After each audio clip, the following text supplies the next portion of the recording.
Stomach. Stomach ये जो है जे शेप का होता है। इसके अंदर क्या होते हैं, गैस्ट्रिक जूसेस होते हैं। गैस्ट्रिक जूस के कंटेंट्स होते हैं हाइड्रोक्लोरिक एसिड, पेप्सिन और म्यूकस। पेप्सिन क्या करता है, प्रोटीन का ब्रेक डाउन करता है।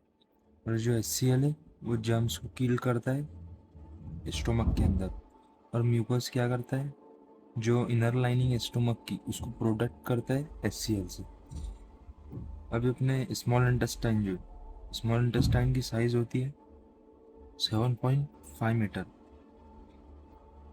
और यहाँ पर स्मॉल इंटेस्टाइन के अंदर कंप्लीट डाइजेशन प्रोसेस कंप्लीट हो जाता है। अब ये क्या करता है, it receives secretion from liver and pancreas. Secretion receive करता है मतलब जो लीवर है, लीवर से क्या लेता है वो, बाइल जूस। और पेनक्रीज से पेनक्रिटिक जूस। अब जो बाइल जूस है, बाइल जूस क्या करता है, फैट को फैटी एसिड और ग्लाइसरॉल में कन्वर्ट करता है। और जो पेनक्रिटिक जूस है वो कार्बोहाइड्रेट्स को सिंपल कार्बोहाइड्रेट्स में कन्वर्ट करता है। और जो प्रोटीन का ब्रेक डाउन है वो पेप्सिन की मदद से होता है, जो गैस्ट्रिक जूस के अंदर कंटेंट होता है। प्रोटीन का ब्रेक डाउन अमीनो एसिड्स के अंदर होता है। लीवर, ये क्या है, largest gland of the human body. ये क्या करती है, बाइल जूस सीक्रेट करती है। क्या करता है bile, इम्यूल्सिफिकेशन of fat.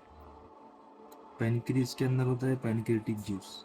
Carbohydrate simple sugar में कन्वर्ट होते हैं, प्रोटीन्स अमीनो एसिड्स में। अब जो स्मॉल इंटेस्टाइन है, स्मॉल इंटेस्टाइन के अंदर एक फिंगर लाइक प्रोजेक्शन होते हैं। इनको क्या कहते हैं, विली कहते हैं। ये क्या करते हैं, ये जो है डाइजेस्टेड फूड को एब्जॉर्ब करते हैं। फिर लार्ज इंटेस्टाइन जो है, लार्ज इंटेस्टाइन जो साइज में स्मॉल इंटेस्टाइन से छोटा होता है, लेकिन ये क्या होता है, स्मॉल इंटेस्टाइन से चौड़ा होता है, वाइड होता है। इसकी जो लेंथ है वो 1.5 मीटर ही है, shorter and wider than small intestine. क्या स्मॉल इंटेस्टाइन से छोटा होता है और चौड़ा होता है।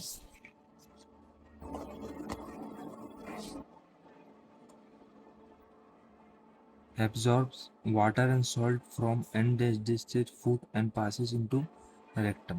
अब लार्ज इंटेस्टाइन के अंदर जब फूड आता है तो वहाँ पर जो काम की चीज़ है उसको एब्जॉर्ब कर लिया जाता है। और जो बेकार फूड है, जिसे अनडाइजेस्टेड फूड कहा जाता है, वो क्या होता है, रेक्टम के area out of the body pass हो जाता है, या फिर रेक्टम में पास कर दिया जाता है। फिर faecal matter is remove through anus which was store in the rectum.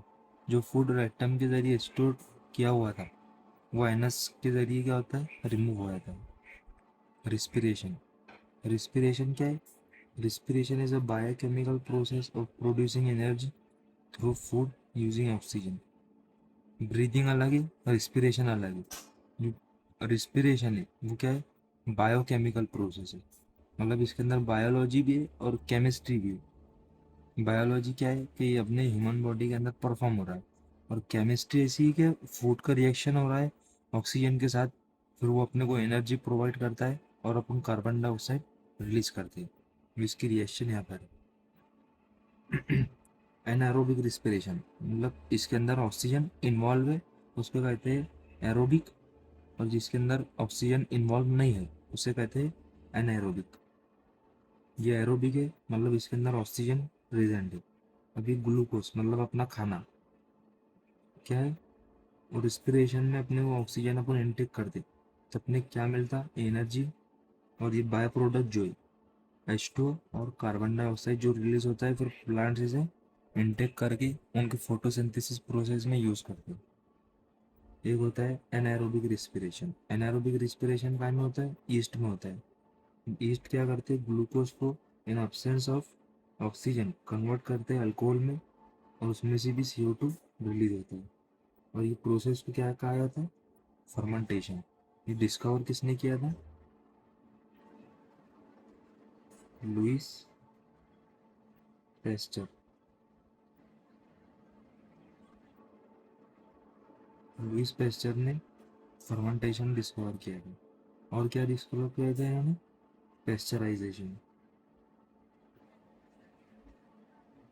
Pasteurisation, ये पेस्चराइजेशन जो प्रोसेस है वो कई क्या इस्तेमाल होता है, फूड को जो है खराब होने से बचाने के लिए यूज़ किया जाता है। मतलब मिल्क मिल्क को बैक्टीरिया से बचाने के लिए, ज़्यादा टाइम तक स्टोर करने के लिए पेस्चराइजेशन प्रोसेस यूज़ करते हैं। मिल्क को at about 70 degree Celsius 50 to 30 second तक का बॉईल करते हैं ये प्रोसेस के अंदर। ह्यूमन एक्सक्रीटरी सिस्टम, अब ह्यूमन एक्सक्रीटरी सिस्टम के अंदर जो किडनी है, किडनी क्या करती है, ब्लड को फिल्टर करती है, और जो हार्मफुल सब्सटेंसेस है वो बॉडी के बाहर चले जाते हैं थ्रू यूरिन के जरिए। अब जो किडनी के अंदर जो जो चीज़ फिल्टर करती है तो वो उसे क्या कहते हैं, नेफ्रॉन, फिल्ट्रेशन और यूनिट ऑफ किडनी। अब यूरेटर्स क्या होते हैं, नालियाँ होती है, मतलब नली होती है जो क्या करती है, यूरिन को यूरिनरी ब्लैडर तक कैरी करती है and passes through urethra. Excretory product in aquatic animals is ammonia. अब जो एक्वेटिक एनिमल है उनके अंदर जो एक्सक्रीटरी प्रोडक्ट है वो क्या होता है, अमोनिया। और जो लैंड एनिमल है, लैंड एनिमल्स जैसे लिजर्ड्स हो गए, स्नेक्स, इनके अंदर जो यूरे ये जो होता है एक्सक्रीटरी प्रोडक्ट वो होता है यूरिक एसिड। और ह्यूमंस के अंदर और मैमल्स के अंदर क्या होता है, यूरिया। ये देखिए, ये जो है इसकी सीक्वेंस है कि जो है यूरिन फॉर्मेशन कैसा होता है पूरा। पहले ब्लड किडनी के अंदर जाता है, फिर फिल्टर होके उसके अंदर से जो यूरिन फॉर्म होता है, मतलब ब्लड के अंदर से जो हार्मफुल सब्सटेंसेस है, जो अपने मतलब नाइट्रोजन जिसके अंदर कंटेन होता है वो हार्मफुल सब्सटेंसेस है, तो वो यूरिन फॉर्म हो जाता है इनका, तो वो जाते हैं यूरेटर में। यूरेटर में से वो जाता है यूरिनरी ब्लैडर में, और यूरिनरी ब्लैडर से यूरेथ्रा के जरिए वो बॉडी से रिमूव हो जाता है जो यूरिन है। Asexual reproduction in plants, plants के अंदर आसेक्सुअल प्रोडक्शन मतलब जिसके अंदर एक ही पेरेंट इन्वॉल्व होता है। तो जो बडिंग है, बडिंग होता है हाइड्रा में और ईस्ट में। बडिंग बोले तो उसके ऊपर फॉर्म होते जाते हैं और उससे सेपरेट हो जाते हैं। समझ लेना ये हाइड्रा है, ये हाइड्रा से फिर ऐसा एक आउटग्रोथ एक फॉर्म होती है बर्ड की जैसे। बर्ड बोले तो वो आपने प्लांट्स के अंदर देखेंगे, प्लांट्स के अंदर लीव्स आने से पहले एक ऐसी छोटी आउटग्रोथ निकलती, फिर उससे लीव्स फॉर्म होते। तो क्या होती है, ये इसका पेरेंट हाइड्रा है, तो उससे न्यूट्रिएंट्स लेती है और बड़ी होती है, और बाद में खुद सेपरेट होकर अलग ग्रो करती है। फ्रेगमेंटेशन, फ्रेगमेंट कहते हैं टुकड़े को, फ्रेगमेंटेशन होता है स्पाइरो वायरा के अंदर। मतलब क्या है ये, सपोज कीजिए ये स्पाइरो वायरा है, स्पाइरो वायरा के एक टुकड़े हो गए, ये दो टुकड़े हो गए। अब ये इंडिपेंडेंटली ग्रोथ करेंगे, ये अपना ग्रोथ होगा, इसकी अलग ग्रोथ होगी। स्पोर फॉर्मेशन स्पोर्स क्या, बीजे होते हैं जो प्लांट्स फॉर्म करते हैं। ये किसके अंदर देखा जाता है, म्यूकर और राइजोफस। अब वेजिटेटिव प्रोपगेशन किसे कहते हैं, new plant develop from vegetative part. अब क्या है, जो नवा प्लांट ग्रोथ करता है वेजिटेटिव पार्ट से, उसे कहते हैं अपन वेजिटेटिव प्रोपगेशन। वेजिटेटिव पार्ट्स क्या होते हैं, स्टेम, जैसे कि अपन वो देखते हैं क्या होती है, रोज, रोज जो स्टेम से ग्रो कर सकता है। लीफ से एक जेट प्लांट आता है, जेट प्लांट, ये लीफ से ग्रो करता है। एक प्लांट क्रोटन आता है, ये भी लीफ से ग्रो करता है। और अपन कोई प्लांट्स की अगर रूट ली तो रूट से भी प्लांट ग्रो होती है, और बड से भी एक प्लांट ग्रोथ होता है। तो ये सब क्या है, असेक्सुअल रिप्रोडक्शन के एग्जाम्पल है।